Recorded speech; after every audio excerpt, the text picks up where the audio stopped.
প্রিয় বন্ধুরা, মুরগির যদি নিয়মিত ডিম পেতে চান তাহলে অবশ্যই সপ্তাহে ২ দিন মুরগিকে হসপস খাওয়ান এবং যদি মুরগি সবসময় সুস্থ রাখতে চান তাহলে সপ্তাহে ২ দিন হসপস তৈরি করে খাওয়ান। হসপস তৈরি পদ্ধতিটা দেখতে আমাদের সাথেই থাকুন, ভিডিওটি সম্পূর্ণ দেখুন। হসপস তৈরি করে খাওয়ালে ১০০% দৈনিক ডিম পাবেন, মাংস পাবেন এবং মুরগিগুলো সম্পূর্ণ সুস্থ থাকবে। একটা মুরগিও কিছু হবে না। এটা একটা অ্যান্টিবায়োটিকের মতো কাজ করে। হসপস তৈরি করার ক্ষেত্রে কিছু গোপন টিপস আছে। সোশ্যাল মিডিয়ায় বলা আইনগত দণ্ডনীয় অপরাধ, তাই এগুলো বললাম না। আপনারা যারা আমার ইউটিউব এবং ফেসবুক পেজ ফলো দিয়েছেন এবং সাবস্ক্রাইবার করেছেন বা করবেন, আপনারা ইনবক্সে মেসেজ দিয়ে জেনে নিবেন। তাহলে জেনে নেওয়া যাক কিভাবে তৈরি করবেন। প্রথমে যে কোনো শাকসবজি ব্যবস্থা করবেন। আমি হাইসে শাক তোলার জন্য বাড়ির পাশে জমিতে এসে তারপর শাকগুলো তুলে বাড়িতে নিয়ে আসলাম।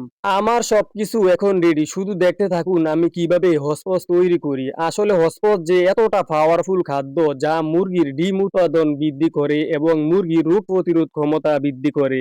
যাই হোক, আমি আজকে হসপস তৈরি করতে যে উপাদানগুলো নিয়ে বসলাম সেগুলো হলো হাইসা শাক, কলার ছোলকা, চাল, ডাল, আলু, ডিম, খৈল, টমেটো এবং কয়েক ধরনের সবজি। আমি সহজ করে বলি, আমরা যে খিচুড়ি রান্না করি ঠিক তেমনি ভাবে হসপস তৈরি করতে হয়, তবে এখানে কিছু ভিন্ন নিয়ম আছে। আপনাদের হাঁস মুরগি এবং গরু ছাগলের সংখ্যা হিসেব করে হসপস তৈরি করবেন। আমার যেহেতু হাঁস মুরগি কম তাই আমি কম করে তৈরি করতে শুরু করলাম। হসপস তৈরি করতে সব ধরনের শাকসবজি এবং মশলা জাতীয় খাবার, তৈল ইত্যাদি দিয়ে তৈরি করবেন। তবে হসপস তৈরি করার ক্ষেত্রে কখনো লবণ এবং মরিচ দেওয়া যাবে না, এতে হাঁস মুরগির কিডনি লিভারের ক্ষতি হতে পারে।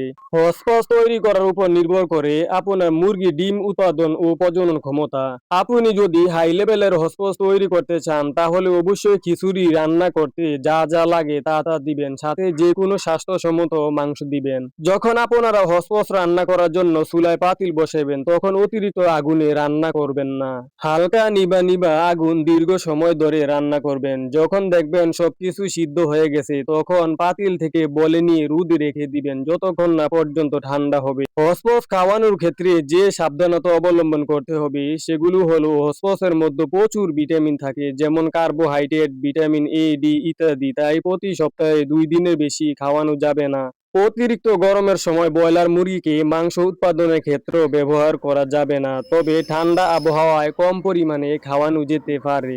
এই খাবারটি তৈরি করার মূল উদ্দেশ্য হলো সব ধরনের ভিটামিনের ঘাটতি পূরণ করে এবং রোগ প্রতিরোধ ক্ষমতা বৃদ্ধি করে। তাই অতিরিক্ত মাত্রায় খাওয়ালে চর্বি জমে স্ট্রোক করতে পারে। আমার এই মুরগিগুলোর বয়স আজকে ১৮ মাস। আলহামদুলিল্লাহ এখনো দৈনিক একটি করে ডিম দেয়, অর্থাৎ ১০০% প্রোডাকশন আছে। আমি জানি হয়তো আপনারা বিশ্বাস করবেন না, কিন্তু এটাই সত্যি কথা। আপনারা যদি সুস্থভাবে মুরগি লালন পালন করেন, হসপস একটা গুরুত্বপূর্ণ ভূমিকা রাখে যা আপনার মুরগির রোগ প্রতিরোধ ক্ষমতা বৃদ্ধি করে। আমার মনে হয় এই মুরগিগুলোর হয়তো আরো ১ বছর ডিম পাবো। তার কারণ হলো মুরগিগুলো দিনে দিনে জোয়ান হইতেছে।